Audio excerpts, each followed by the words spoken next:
Hoy viajamos a la Málaga del 19 para adentrarnos en los jardines y palacetes creados por la alta burguesía malagueña. Espacios deslumbrantes, repletos de historia, capaces de transportarnos a una época sugerente, cargada de romanticismo. Vamos a recorrer impresionantes bosques y espacios verdes y a conocer las bellísimas especies botánicas que trajeron desde otros continentes y que hoy forman parte del patrimonio natural de la ciudad. Una ruta que nos llevará a lugares únicos, a una época tan fascinante como evocadora. The heels of my shoes are too slippery for grass. My daydreaming is always set in the past. Pockets full of pebbles. Nuestro viaje comienza en el Jardín Botánico Histórico de la Concepción, una espectacular finca con más de 3.000 especies de plantas. Nada más atravesar la entrada, comenzamos el ascenso hacia la parte primitiva del jardín. En el paseo, un impresionante bosque de bambú abre paso a la exuberancia vegetal de la Concepción, un inmenso vergel de estilo inglés repleto de caminos serpenteantes. Tras ascender por la ladera, llegamos al lugar con más historia de todo el recinto. Nos encontramos en el corazón de la Concepción, en el sitio mejor para poderos explicar los antecedentes y por qué tenemos este jardín tan maravilloso en el siglo XXI. Pues fue en el 1857 cuando la familia Loring Heredia, Amalia Heredia Libermuth y Jorge Loring Oyarzábal, compraron una serie de fincas para hacer un lugar de recreo, de ocio.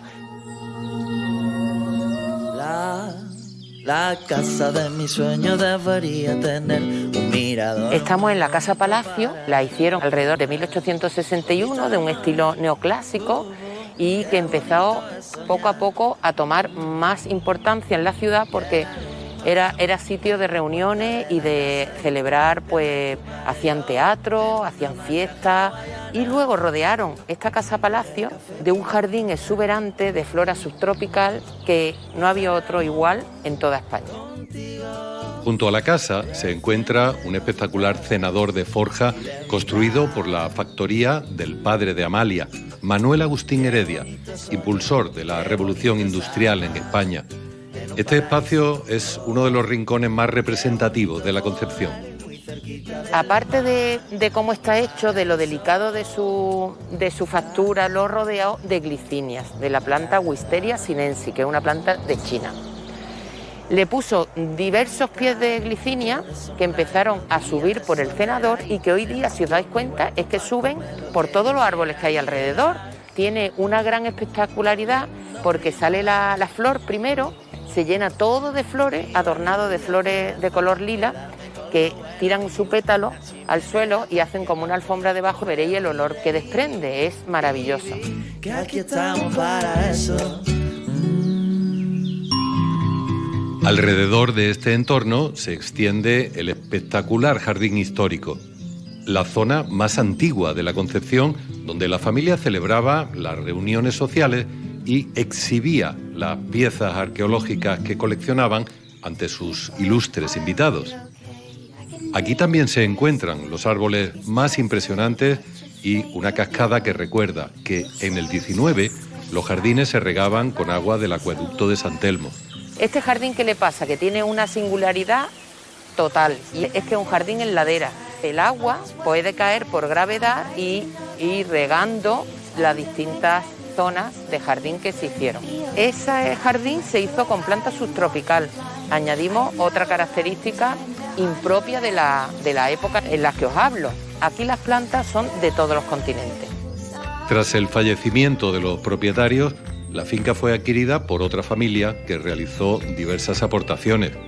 Nos disponemos a conocerlas a través de la Ruta de los Miradores, pequeñas terrazas que permiten al viajero disfrutar del impresionante porte de algunas especies arbóreas. Llegamos así al Mirador Histórico. Estamos en el emblema que representa este jardín botánico. Todo esto es ya de la segunda etapa del jardín. Ya en el siglo XX, en 1911, esto fue comprado por un matrimonio vasco, Rafael Echevarría y Amalia Echevarrieta. Venían buscando en el sur una finca donde pasar algunas temporadas también y realizaron una ampliación del jardín. este mirador ha contemplado a lo largo de su historia. Ha visto claramente pues, el ensanchamiento de la ciudad. Dejamos la Concepción siguiendo la estela de los Heredia porque justo enfrente se encuentra una hacienda que fue propiedad de uno de los hermanos de Amalia y que hoy acoge la celebración de eventos. Estamos en la Hacienda Nadales o de San José, que es como se la conoció en su época de mayor esplendor, y esta era la finca de recreo de Tomás Heredia, uno de los máximos exponentes de la burguesía de esa Málaga culta y burguesa del siglo XIX. A poco que miremos a nuestro alrededor, nos daremos cuenta que no estamos en una finca de recreo cualquiera. Esta era la finca del cabeza de la Casa Heredia en Málaga. Él se construye aquí, por tanto, una finca de recreo acorde al estatus, a la posición social y económica que ocupa dentro de la ciudad de Málaga. Aunque las diferentes estancias están vacías, este palacete estuvo decorado con obras de arte de gran valor y elegantes muebles de la época, procedentes de la firma británica Maple, que abastecía, entre otros, al zar de Rusia. Este jardín es un jardín de estilo paisajista inglés, que nace como contrapunto al jardín francés, como el de Versalles, en el que todo está ordenadito en filas, perfectamente geométrico, y que además se concibe como una gran pintura, símbolo del poder absoluto del monarca. Pues bien, el jardín inglés nace en una Inglaterra ya parlamentaria y es todo lo contrario, es la libertad, que se manifiesta en una disposición de las plantas que parecen crecer libremente, formando una especie de selva muy también en consonancia con el espíritu de los románticos. Con ese mismo espíritu descubrimos un hermoso invernadero de forja cuya factura lleva el sello de los Heredia. Estamos ante una de las piezas más evocadoras de lo que fue la Málaga de los Heredia, de su auge y también de su decadencia. Está hecha con hierro de la Casa Heredia. En la primera mitad del siglo XIX, Manuel Agustín Heredia construye 2 fábricas de hierro y se va a convertir inmediatamente en el primer productor de hierro de toda España, y esto le va a proporcionar una inmensa fortuna. Sin embargo, hacia la segunda mitad del siglo XIX, su hijo Tomás se va a encontrar con otros problemas. Empieza a pedir préstamos y a endeudarse, y ese va a ser ya el comienzo de la decadencia de esta familia que había llegado a todo en una generación y que lo iba a perder prácticamente todo en la siguiente. Nuestra ruta continúa hasta Churriana. Aquí se encuentra La Cónsula, una finca que data del 18 y que se destinó originariamente a la agricultura. Entre sus propietarios se encontró otro Heredia Livermore, esta vez Enrique, quien mantuvo el estilo de los jardines y la estética del palacete. Este jardín, que es de un estilo clasicista francés. ¿Qué quiere decir? Pues que está todo lleno de arriate, como concentradas y reunidas en determinadas zonas. Enrique, por supuesto, mantuvo todo lo que eran los frutales, pero continuó con el jardín metiendo muchas plantas diferentes a las que había antes. Y parece ser que fue también por influencia de su hermana, del Jardín de la Concepción. Y el jardín tomó una importancia que no había tenido antes. Por eso no es casual que aquí haya también una pérgola de glicinias, fruto del intercambio de semillas y plantas entre los Heredia. Hoy esta hacienda alberga la sede de la Escuela de Hostelería de Málaga, que se suma a la importante oferta gastronómica de la ciudad. En sus cocinas se forman los futuros profesionales relacionados con la restauración.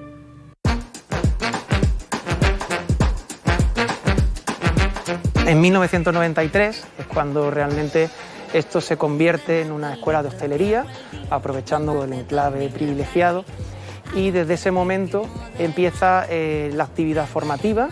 Los profesionales de reconocido prestigio, de muchas estrellas Michelin, han salido de estos fogones. Hoy en día no se concibe el turismo sin una gastronomía de calidad, y aquí en la Escuela de Hostelería pues tenemos garantizado ese aspecto.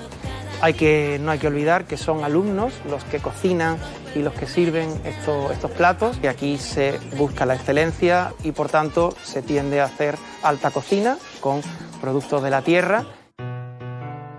Nuestra siguiente parada nos lleva a otra finca de recreo, una mansión que perteneció al Marqués de Larios, uno de los personajes más influyentes de la Málaga del 19. Hoy es parte del Real Club de Golf de Guadalhorce y tiene a sus espaldas una historia de más de 5 siglos. Allá por el siglo XVI comienza la historia de esta institución. Parece ser que lo utilizaban para el cultivo. Posteriormente, en el siglo XVIII, pues se convirtió en una finca de secano. Cuando esta zona consigue su mayor arraigo es al final del siglo XIX, pues los Larios adquieren esta finca y consigue que esto tenga un realce, esta finca extraordinaria. Ya en el siglo XX, a finales de los años 80, fue adquirida por un grupo de deportistas que crearon el Club de Golf. Y ahora mismo este es un club que está formado por 625 socios, propietarios, pero que por supuesto está abierto a toda la sociedad malagueña, como no podía ser de otra forma. Un lugar con historia para disfrutar de un deporte en plena naturaleza.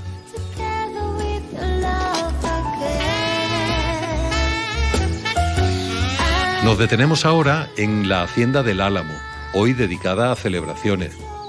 Se trata de una finca que ha mantenido intacta la estética de 1800, fecha en la que el empresario Antonio Márquez construyó su impresionante palacete. Este lugar está unido al nombre de Emilia Rebollo de Fort, suegra de Márquez, que se convirtió en una importante artista de la época, reconocida en todo el mundo como maestra de la tapicería adornista decorativa, una disciplina hoy ya desaparecida.